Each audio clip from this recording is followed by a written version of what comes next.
back to the channel. Sitting behind me as always is my Chrysler 300 SRT8 2006, and in today's video I'm going to show you guys the diffuser that I installed on the car recently. I did buy a charger diffuser quite a while ago, I'd say like about 2 years ago, and I was always debating on if I wanted to install that one or not. The reason being was because there was a lot of plastic that I had to bend on it, and I would have to drill holes into my car, which I did not really want to do, considering there's not many of these cars left anymore, especially where I live. So to get a bumper without a hole in it to replace it if ever I wanted to would just, I wouldn't even know where to begin looking. So even though I went with a different approach, I did get fins. Basically there's like 5 fins that stick out of the back of the car now, you guys will see in a sec.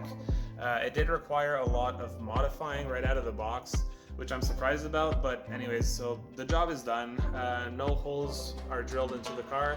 Looks amazing, I find, and I'm going to record this in 4K so you guys can really see all the detail that went into installing this diffuser, so stay tuned, guys. Alright guys, we are now recording in 4K, 60 frames per second, and I hope this looks really good on whatever device you're watching from. Sorry for any background noise, it is raining, so just kind of have to deal with that.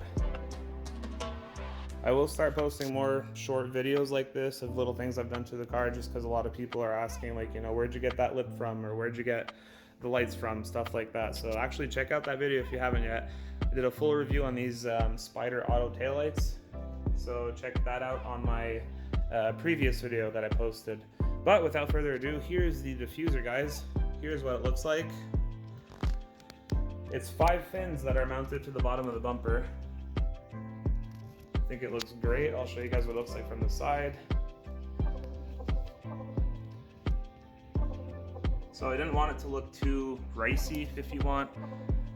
I didn't want it to make it look too cheap. So this is a very subtle look. It might look very, very big right now because it's like, you know, close to the car. But I mean, from a distance, you notice it if you look at it. It doesn't look very bad. It looks more aggressive. And yeah, it doesn't look very cheap either. I mean, some people might hate them, some people might like them, but for now I really do enjoy them. I think it gives more definition to the back instead of it just being like, you know, a brick basically in the back, like nothing to look at.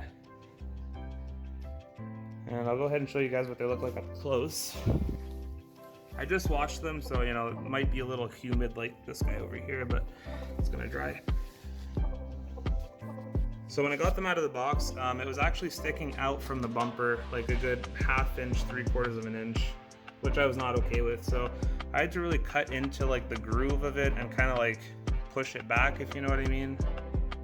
But yeah, in the end, there was still a little bit of a gap, so I used silicone to really finish it off. I wanted it to look like it was part of this lower bumper here, which I think I did pretty well. I think it looks like it is part of the bumper.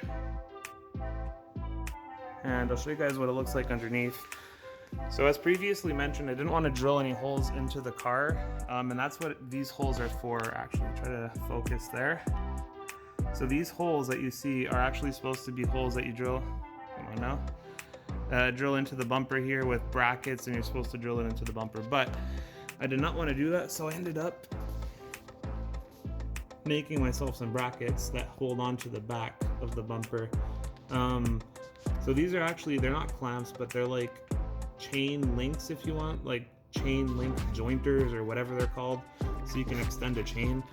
The top of it is tapped, and I put screws in there, you can see that, and at the bottom I actually put a nut, so it won't be able to loosen itself and go upwards.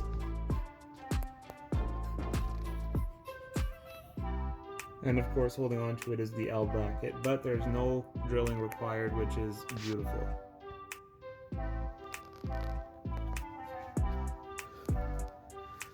So they're pretty easy to install. They just take some time because if you're like me and you're a perfectionist, you don't want there to be any, like, you know, random holes here. So I had to fill in those holes. But when you're standing up behind the car, you don't see them at all. So I guess it's just something I'm picky about. You can even just leave those there if you wanted to, not even fill them up. So I think this costs about $100 Canadian, something like 80 something US dollars, which personally I do find it's a little expensive.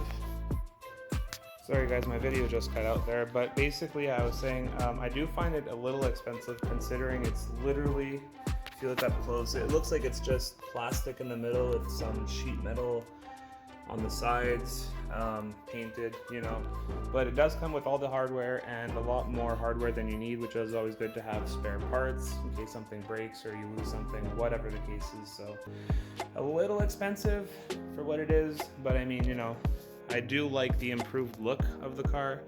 And yeah, guys, I'd love to know what you guys think about it. Do you think it's too much? Do you think it looks too cheap now? Too plasticky, whatever? So yeah, do let me know in the comments. I will also drop the link for these in the comments in case you guys did want to check them out. They have other pieces too I might look into purchasing for the car. But yeah, guys, let me know what you think. Drop a like, drop a comment, drop a sub, and I'll catch you guys in the next video.